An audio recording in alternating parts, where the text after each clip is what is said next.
All right, I'm here with the trainer of Michael Jordan and Kobe Bryant, Charles Barkley, Hakeem Olajuwon, Tim Grover. Look at that ring. What year is that? 2009. Laker championship ring he has. Not bad. He's showing me how to shoot better. Check out his book, Relentless.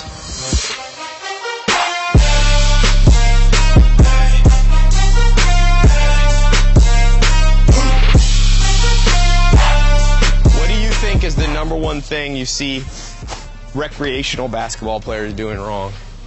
Not stretching? They never cross half court. They're out of shape. How many guys have you seen in a pickup game where 10 people are actually on the same side of the court? Right. So just conditioning stuff. Yeah. I mean, people, it's just like anything else. They want to play offense. No one wants to play defense. They won't hustle back on defense yet. When they get the ball, they're sprinting down. Look, I'm open. What about conditioning? Do you have a favorite? A lot of people just condition to get tired and they think that they're doing something. But the recovery in between your running and how you're doing it has a lot to do with how quickly and how well you're going to get in shape. So, you know, developing like squats on uneven bonzo balls or whatever, right. Was that kind of stuff you were pioneering way back oh yeah, in the 80s, right? Yeah. If you watch people playing basketball, it's not in one plane. You know, they may jump off from a certain spot, land somewhere else. They're always hitting the floor. They're getting pushed. So it's just like, okay, if you only have them work on a grounded surface, then you're really not working all the aspects. You know, when you get rebound, when you jump, you may get pushed, so you want to be able to catch your balance, have the ability for your ligaments and tendons to be trained and developed so they can take forces in uneven planes.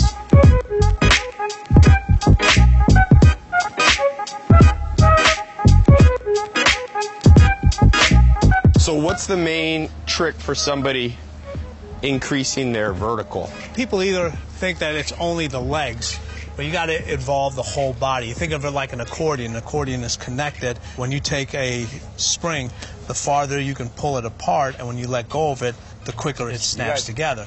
People forget that the muscles they contract in different ways. Not only do they shorten, but they lengthen also. So you have to be able to have a program designed that teaches your muscles to snap, shorten, and lengthen with a lot of force, but also do it with a lot of speed. So you have to work different types of contractions when you're working out. People have a tendency to only work the shortening of the muscle. They don't have a tendency to work the lengthening of the muscle. What's an example of a lengthening exercise? A lengthening exercise, and you know, we talk about this in the book, in the jump attack. If you were to sit down and you were to hold a lunge position, so if you were to go down, okay, so if you would, right, and you were just to hold that position for anywhere from a minute to 3 minutes. Oof. Okay. So you're just holding. Yeah, now you time lapse. 30 minutes later. Have you been able to find you can pretty much increase anybody's vertical? Oh yeah, and there's room for improvement for anybody. And how many people do you know in sports actually improve when they're 30? You know, Kobe's not going to tone down his stuff for anybody. Right. So flexibility stuff.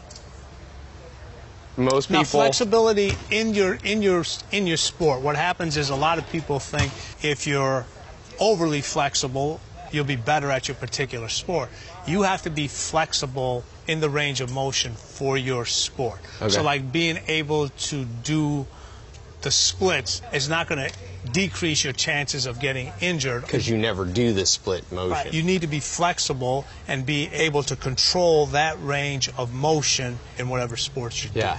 It goes both ways. The one thing Larry did not do, and he got this a little later in his career, Larry did old school basketball where his thing was, I run and I play basketball to get into shape. Yes. He had never really lifted. He didn't lift. He didn't lift and do all that other stuff. Because, you know, back then you thought about basketball and lifting. Oh, everyone, if you lift, makes your muscle bound, it throws your shot off and so forth. So but do you think that messed him up? I mean, he did not have... In the long term, it did, because, you know, when his back went out, when that happens, it's too late.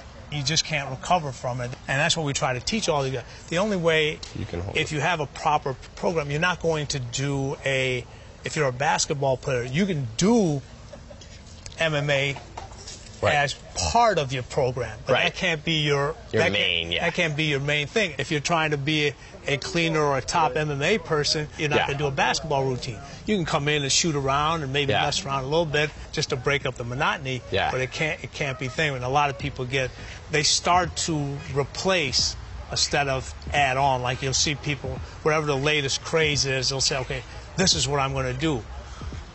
You got a beautiful house here. Right? But the bottom line is, if the foundation is not built correctly, it doesn't matter what you have inside. And what everybody wants to do now is they want to go to sexy. And what I always tell them is that sexy can't cook. So what do I need to do better on my shot? Just think about this. When you shoot, okay, you want to try to put these two fingers and your thumb and elbow in the basket. If you make a shot and the ball comes back to you, that's a perfect shot. If you can hit it in the back of the rim, you don't have to chase the ball as much. It comes back to you. When you're that good, then you determine how you switch.